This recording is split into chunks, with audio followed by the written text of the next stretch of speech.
बिहार को दिया गया केंद्र की तरफ से वित्तीय सहायता, फिर भी विपक्ष आया नाखुश नजर। तिलमिलाई राबड़ी ने कहा झुनझुना तो उनकी बातों को कर दिया गया अनसुना। केंद्रीय वित्त मंत्री निर्मला सीतारमण ने मंगलवार को मोदी सरकार के तीसरे कार्यकाल का पहला बजट पेश किया और इसमें बिहार के लिए कई तरह की विशेष वित्तीय सहायता का प्रावधान भी दिया गया। लेकिन विपक्ष तो विपक्ष है, उसने बिहार को विशेष राज्य का दर्जा नहीं मिलने पर घेरने की कोशिश की और सत्ता पक्ष पर जमकर हमलावर हुए। इन सबको देखते हुए बिहार के उप मुख्यमंत्री विजय सिन्हा ने अपनी चुप्पी तोड़ी और उन्हें उनके कार्यकाल का आईना दिखाया। इसके साथ ही बिहार के पूर्व उप मुख्यमंत्री तेजस्वी यादव ने भी केंद्रीय बजट पर अपनी प्रतिक्रिया दी है। जब से लोकसभा चुनाव हुए हैं तब से सब अटकलें लग रहे थे कि नीतीश बाबू बिहार को विशेष राज्य का दर्जा दिलवाएंगे, लेकिन यह इतना आसान नहीं था और विशेष राज्य के दर्जे पर विपक्ष को घेरते हुए विजय सिन्हा ने कहा कि कांग्रेस के समय में ही लोगों ने बिहार जैसे राज्यों के लिए तकनीकी रूप से विशेष राज्य का नियम खत्म कर दिया था। आज हमारे पास जो विकल्प है, हम स्पेशल पैकेज के माध्यम से बिहार में विकास करेंगे। यहाँ पर औद्योगिकरण के वातावरण के साथ साथ हर क्षेत्र में विकसित बिहार का स्वरूप दिखेगा।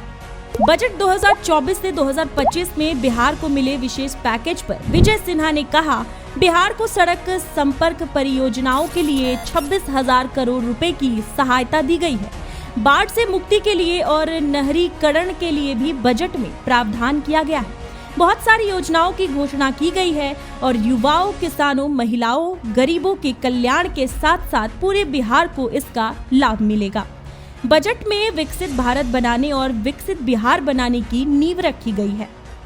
वहीं दूसरी तरफ विपक्ष में बैठी राबड़ी देवी के द्वारा पैकेज को झुनझुना कहे जाने पर विजय सिन्हा ने कहा कि उन्हीं के पतिदेव लालू यादव कांग्रेस के साथ 10 साल सत्ता में थे, उसी समय यह समाप्त हुआ था।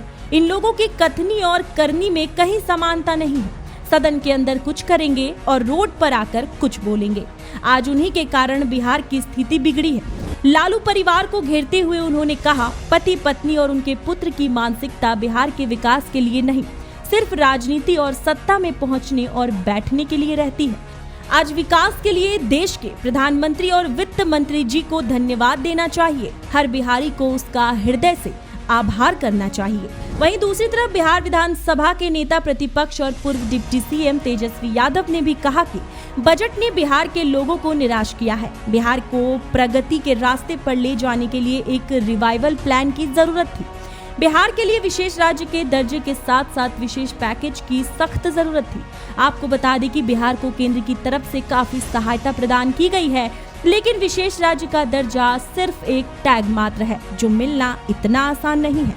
फिर भी बिहार के लिए केंद्र सरकार ने इस बार बहुत कुछ सोचा है और हर तरफ से अपना सहयोग देने को तैयार है, लेकिन विपक्ष सिर्फ और सिर्फ कमी निकालने के लिए बैठी है।